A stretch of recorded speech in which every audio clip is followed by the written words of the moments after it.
அல்லாஹ் படைத்த மரங்கள், கடல், வானம், பூமி, அதில் உள்ள அமைப்புகள், குல்லு மன் அலைஹா ஃபான்,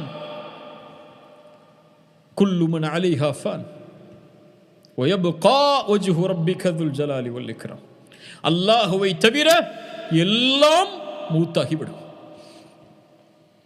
மூத்தாக்கியதற்கு பிறகு அல்லாஹ் சொல்லுவான், லிமனில் முல்குல் யௌம், இந்த நாளில் ஆட்சி அதிகாரம் யாருக்குரியது? இப்போது பதில் சொல்லுங்கள், பார்ப்போம். அல்லாஹு அக்பர். என்ன பெருமை! ஆம், அந்த பெருமைக்கு அவன்தான் உரித்தானவன். என்ன மகத்துவம்! ஏன்? அவன்தான் மகத்துவத்திற்கு உரித்தானவன். அல் ஹை அல் கையூம், நிலையானவன் அவன். அவனை நிலைப்படுத்துவதற்கு எதுவும் தேவையில்லை. அவன்தான் வானம் பூமிகளை நிலைப்படுத்தக்கூடியவன், நிலையானவன் அவன்.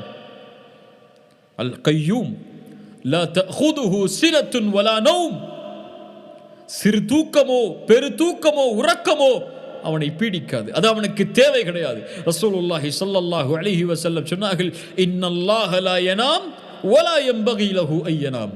அல்லாஹ் உறங்க மாட்டான், உறக்கம் அவனுக்கு தேவை கிடையாது.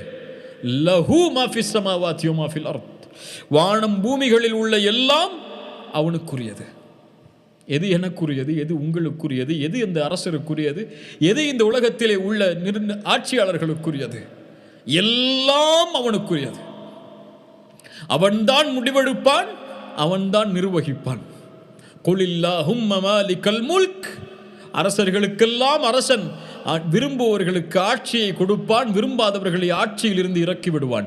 விரும்பியவர்களுக்கு கண்ணியத்தை கொடுப்பான், விரும்பியவர்களுக்கு இழிவை தருவான். அவனிடத்தில் தான் எல்லா நலவுகளும் இருக்கிறது. அவன் எல்லாவற்றையும் செய்வதில் ஆற்றல் உள்ளவன். இரவை அவன்தான் பகலில் நுழைக்கிறான், பகலை அவன்தான் இரவில் நுழைக்கிறான். உயிருள்ளதிலிருந்து உயிரற்றதை அவன்தான் வெளியாக்குகிறான், உயிரற்றதிலிருந்து உயிருள்ளதை அவன்தான் வெளியாக்குகிறான். அவன் நாடியவர்களுக்கு அல்லாஹ் ரிஸ்கை வழங்குகிறான். وترزق من